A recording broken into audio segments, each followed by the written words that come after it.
votre exercice a marché. Elles ont travaillé. Amen. Vous trouvez les rythmes. Comment ça va? Ça va bien? Voilà. Je vais prier pour toi tout à l'heure. D'accord? Voilà. Ne t'inquiète pas. Je vais prier pour toi tout à l'heure. Je ne serai pas long. Gloire à Jésus, ça va? Ça va bien? D'accord. Donc on dit je dois parler fort, je dois articuler. Vous pouvez vous asseoir. Amen. Vous voyez,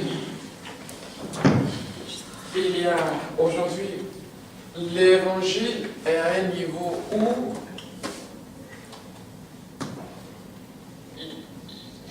il y a un problème dans l'église en général. D'accord? Et le problème qui existe dans l'église, c'est notre réelle foi en ce que Dieu dit. Est-ce que la parole de Dieu peut être digne de confiance? Vous me comprenez? C'est le challenge aujourd'hui. Merci. Diminue juste un peu. Merci beaucoup, s'il te plaît. Merci. Amen. Est-ce que la parole de Dieu peut être fiable? Est-ce que ce que Dieu dit est fiable? Il y a plusieurs qui prêchent. Ils ne vont pas oser aller au-delà de ce qu'ils prêchent. Ça veut dire, ils ne vont pas oser imposer les mains pour quoi que ce soit. Pourquoi? Ils ont peur des critiques. Amen. Ils ont peur des critiques. Est-ce que j'articule bien là? Et est-ce que le micro est fort? Dites-moi, d'accord? Voilà, parce qu'il y a beaucoup de... Ça va? La question c'est, est-ce que la parole de Dieu est fiable? Est-ce qu'on peut compter sur ce que Dieu dit? Vous verrez, l'Église est faible. L'Église est sans force.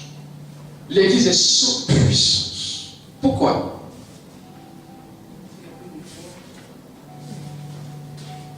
L'impression, c'est que Dieu n'a pas parlé. On est habitué au rythme du monde. Je vous disais, quand vous avez mal à la tête, quelle est la première des choses à faire?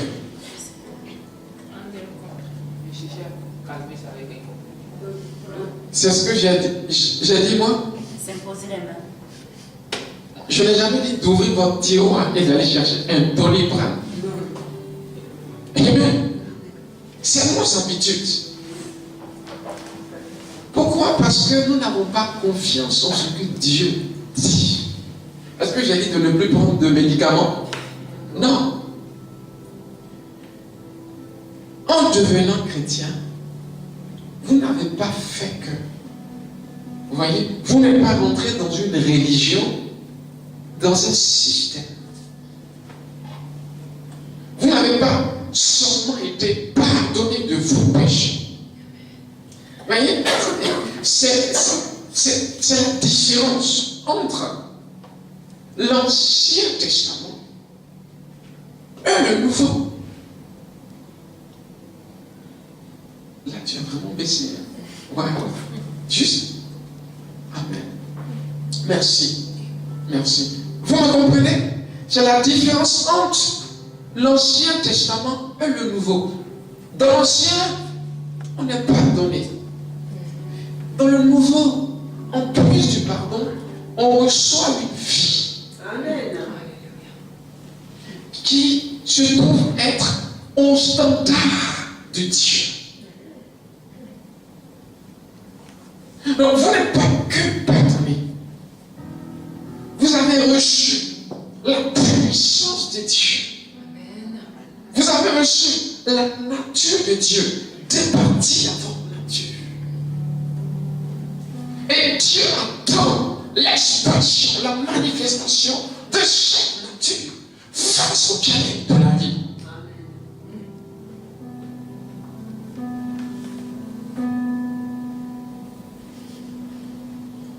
Là, c'est un peu trop. Vous me comprenez? Vous avez reçu la puissance pour vivre au standard de Dieu. Cependant, notre évangile, c'est aller à l'église, c'est monter sur la chaîne, prêcher. On va crier, hausser le ton. Mais c'est vide. Pourquoi? Parce que notre évangile n'est pas accompagné de démonstration. Vous me suivez? Mon objectif est simple. C'est que tu découvres la puissance qui est en toi et que tu puisses l'appliquer. Tu puisses appliquer cette puissance.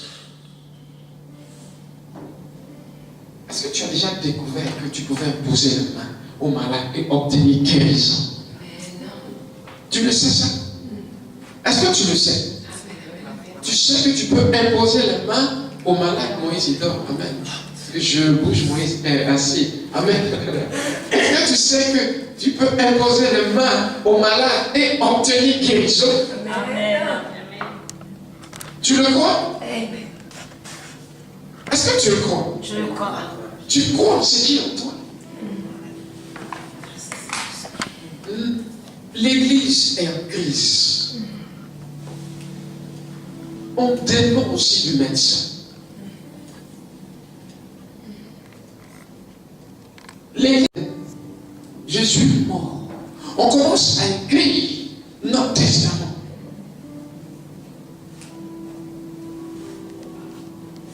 Dieu a fini son job et il attend la manifestation des yos. Yos, on verra peut-être pas ce dimanche, parce qu'on sera en fête. C'est qui le Yos? L'église est remplie de népios. Népios, des bébés spirituels. Quand ça ne va pas, on pleure. Dieu m'a abandonné. Où est Dieu? Où sont vos mains? Il a dit, ils imposeront les mains aux malades. Et les malades guériront. Comment ça ne peut pas? Vous courez après les doliprane. Il y en a qui en ont tellement pris que, je me souviens d'un papa, il en avait tellement pris que les doliprane lui ont donné quoi? Il est tombé dans le coma parce que ça formait de l'eau dans son cerveau. Je ne vous dis pas de ne pas en prendre. Exercez-vous, entraînez-vous à la nature de Dieu. Entraînez-vous à exercer la divinité de Dieu. Il a une divinité en vous. Et il attend que Kabaya Satan, forte manifestation.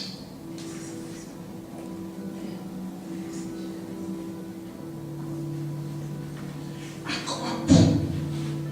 À quoi est-ce qu'a servi la mort de Jésus? Parce que bien sûr, vous avez été guéris. Il me semble que ce n'est pas pour vous que c'est écrit.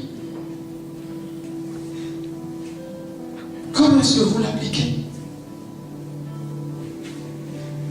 Oh pasteur, j'ai essayé, ça n'a pas marché. Essaye encore. Dans la Bible, dans le livre de Luc, la parabole du semeur, la Bible dit, la graine qui est tombée dans la bonne terre, est la graine qui a porté du avec persévérance. Avec quoi? Avec persévérance. Elle a insisté. On ne porte pas du fruit comme ça. On insiste.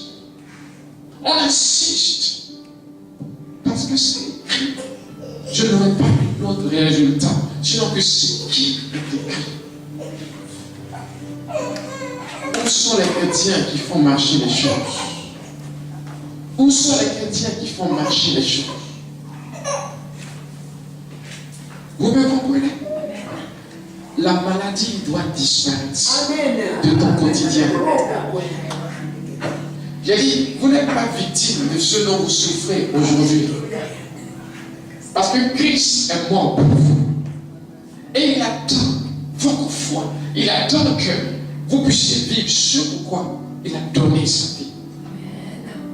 Arrêtez de souffrir pour rien. J'ai dit, arrêtez de souffrir. Vous n'avez pas reçu le Saint-Esprit, c'est ça. Où est son ministère dans votre corps?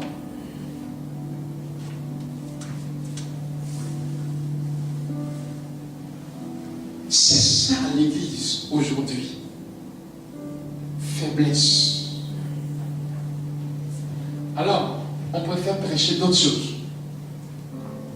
Pas ce que je suis en train de prêcher. C'est trop dur, c'est trop compliqué. Mais où est cette nature divine? J'ai dit, où est cette nature de Dieu? Où est-elle? Où est-elle? L'Église est faible. On est tous sous Doliprane, on est tous sous antibiotiques, on est tous sous... Où est Christ? Je ne dis pas que c'est mauvais. Je dis juste que votre foi concernant la guérison divine est morte. Votre foi concernant la guérison est morte. Votre foi est petite. Elle ne peut rien bouger. Réveille-toi avant que le cancer ne se lève. Parce que quand le cancer se lèvera, ta vie dépendra du médecin. Oh, il y a une vie à l'intérieur de toi qui est capable de tuer le cancer. C'est de cette vie-là que je parle. Je veux que tu réveilles cette vie-là. On va étudier cela en détail.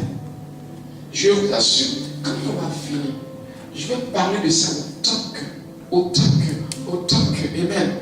de fois que possible.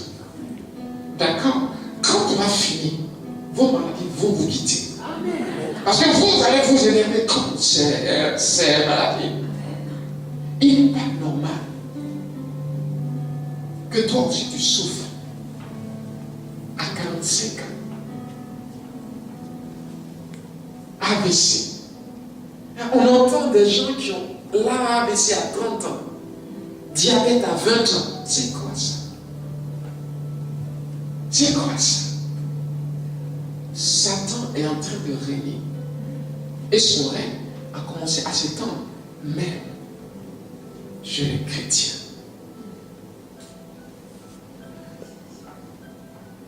Son règne j'ai été à Brest. Ok? Je peux comprendre. Oh non, la guérison divine, ce n'est pas notre truc. Mais un jeune homme, motivé pour le Seigneur, qui souffre de quoi? De la pornographie. Il en parle. Il cherche de l'aide. Personne. C'est quel évangile que vous prêchez? Il cherche de l'aide pour sortir de la pornographie. J'ai posé la main. Et j'ai chassé ce démon. Le démon est parti. Et j'ai dit, il est parti. Et je commande à l'esprit de ne plus jamais en revenir.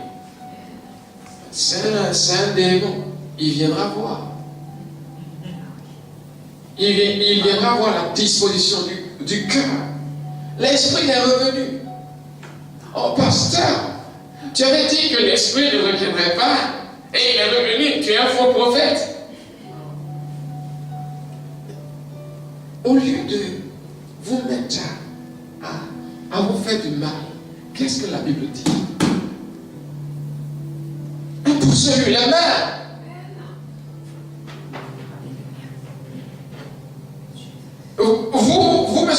ou pas?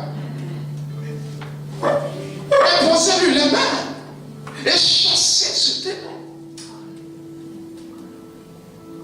Je vous ai montré quand j'étais là, ça marchait. Je ne suis plus là, l'esprit est revenu. Qu'est-ce que vous faites? Imposez-lui les mains. Il a dit, ils imposeront les mains aux. Ils chasseront des démons, ils guériront les malades. C'est un démon. Ce jeune homme veut plaire à Dieu. Il en parle, il cherche l'aide. N'y a-t-il pas un ancien quelque part autour de vous? Ils se plaisent à parler. Ils se plaisent dans les commentaires. Sans puissance. Vous voyez le problème de l'église? Tu dors. Un démon te poursuit. Tu te réveilles. Tes yeux sont lourds. Seigneur, merci, tu me protèges. Impose-toi la main. Il faut que ce démon ait peur de revenir la prochaine fois. Tu me suis. Dis-lui qui ma vie. Je te commande de ne plus jamais retourner ici. Au nom puissant de Jésus. Et il ne reviendra plus. Insiste sur ton droit. Insiste sur ce qui t'appartient. Ce n'est que notre introduction. Avant de penser prendre ton Doliprane, il faut au moins avoir essayé. Est-ce que la parole de Dieu est fiable? Est-ce qu'on peut compter sur ce que Dieu dit? Ne laissez plus donc les démons vous marcher dessus. Ce ne sont que des démons. Il a dit, je vous accorde le pouvoir de marcher sur les serpents, les scorpions, sur toute la puissance de Satan, et rien ne pourra nuire à votre vie. C'est Dieu qui l'a dit. Est-ce que ce qu'il a dit est fiable? Est-ce que c'est fiable? Mais comment réponds-tu à ce qui est écrit? Comment est-ce que tu réponds? Je vous accorde l'autorité de marcher sur les serpents. Vous savez, le serpent est une puissance. Sur le scorpion est une puissance. C'est toute la puissance de l'ennemi et rien ne pourra nuire à votre vie. Quelle est ta réponse?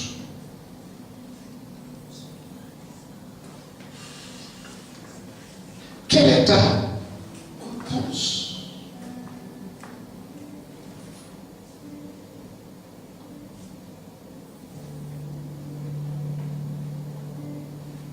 Utilisez ce que vous savez.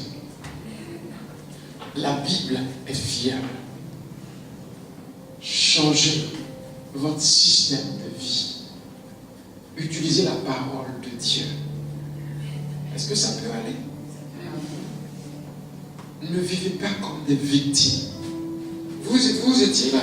Il y avait 3 genoux malades ce dimanche. Les 3 genoux sont partis guéris. Ce n'est pas question de don de guérison. Il est écrit, ils imposeront les mains aux malades et ils guériront. Ça n'a rien à voir avec un don.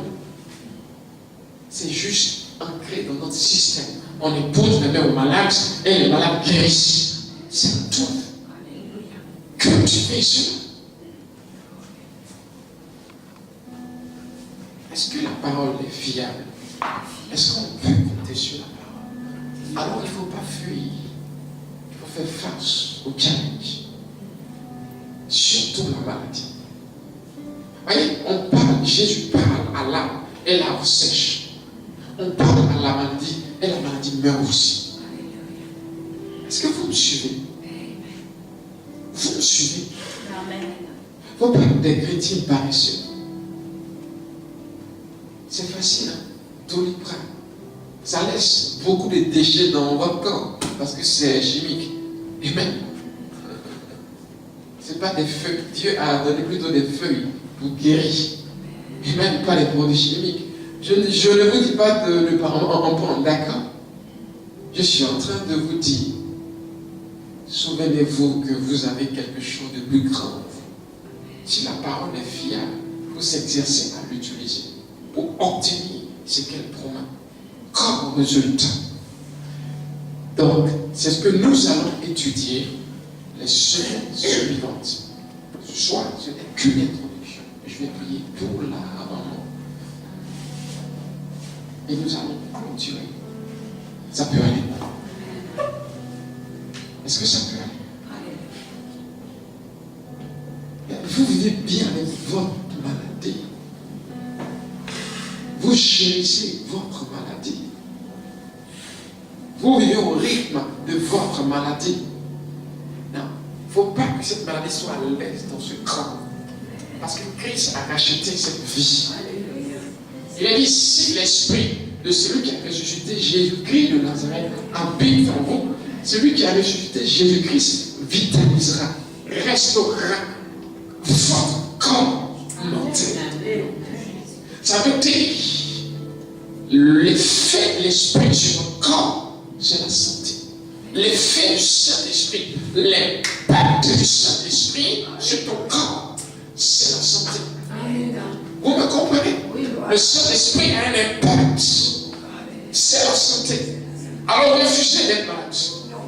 N'accepte pas ces tensions artérielles, ces diabètes, ces cancers. Ta parole tue le cancer. Est-ce que tu m'entends? Je dis que ta parole tue le cancer.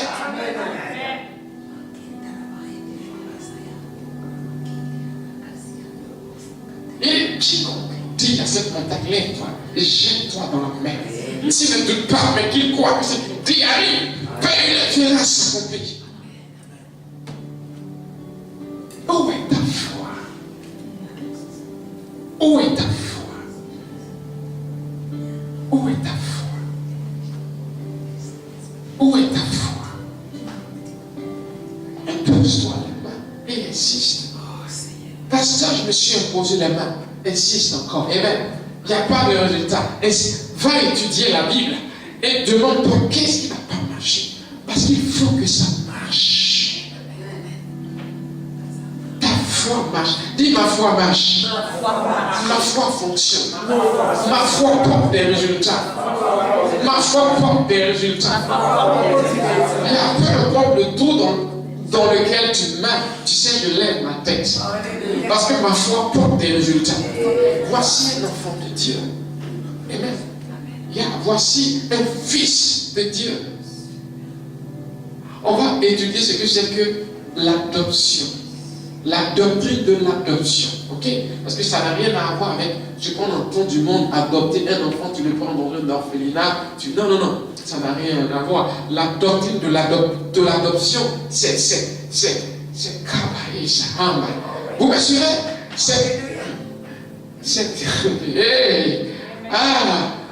Je vais l'expliquer dans le détail. Amen.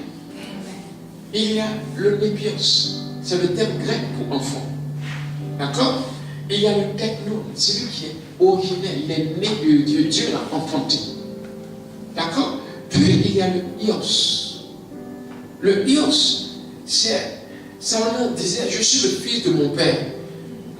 Ça veut dire parmi ces 20 fils, j'ai été mis à part, éduqué pour régner, pour être roi à sa place. Vous me suivez? La doctrine de l'adoption biblique, c'est ce stade-là où on atteint un certain âge spirituel. Vous me suivez bien? On atteint un certain âge où on règne. On domine sur les challenges, sur les circonstances. On fait fléchir les choses à notre avantage. On n'est plus des victimes. Vous me suivez? Vous pleurez comme des enfants. Non, dans le monde, on se tape la poitrine. Amen. Je sais qui je suis. Et puis on marche comme quelqu'un. Tête haute. Est-ce que tu m'entends? Yes. Parce que c'est lui qui est en moi est plus grand que celui qui est dans ce monde. Yes. Tu me suis? Il n'y a aucune maladie sur cette terre qui soit en mesure de t'enlever la vie. Sois conscient de ça. Christ en toi, l'espérance de la gloire. Christ en moi, alléluia, l'espérance de la gloire. Yes. Christ dans ma vie, l'espérance de la gloire. Je refuse d'être malade. Amen. Alléluia. de la plante de mes pieds jusqu'à mon cuir chevelu. Il mourut pour moi. Amen. Il fut ressuscité. Alléluia. Par ses blessures, je suis guéri. Par ses blessures, je suis guéri. Par ses blessures, je suis guéri. La maladie n'a aucune place dans ce corps. Est-ce que tu m'entends? C'est ce pourquoi tu vas l'enlever de ton corps. Tu me suis, tu vas commencer à méditer sur ce parole et à faire disparaître cette maladie de ton corps. Amen. C'est ça l'évangile, la bonne nouvelle. Vous voyez, il y a des bonnes nouvelles. Comment c'est appelé? Bonne nouvelle. Ça veut dire si tu étais malade, il y a une bonne nouvelle. S'il est dit que la maladie était incurable, alléluia, il y a une bonne nouvelle qui a été apportée par Jésus. C'est de ta guérison, de ta délivrance. Tu m'entends? On l'appelle la bonne nouvelle. C'est pas pour rien. C'est parce que ça vient résoudre ton problème. Non, la parole doit avoir un effet sur ton quotidien. La parole de Dieu doit avoir un effet, un impact sur ton quotidien. Ce n'est pas seulement une parole dite en l'air. Non, c'est qu'elle porte des fruits. Et on veut voir ce fruit. La grâce de Dieu repose sur vous. Amen. On a seulement introduit. On va rentrer au fond. Et ça va envahir nos os. Ça va envahir nos os. Je vous assure, la tension artérielle va disparaître de vos camps. Quand vous entendrez ces discours, vous ne supporterez plus de porter ces maladies en vous. Quoi? C'est incroyable. Tu t'imagines avec quelque chose comme ça toute ta vie? Commence à enlever ça de ta mentalité. Tu n'es pas né pour ça. Amen. Tu es né pour donner gloire à Dieu. Gloire à Jésus. On va étudier cela dans le détail. Viens, parce que tu es en train de regarder l'heure. Amen. Viens, on va pose ton sac. On va prier. On va prier.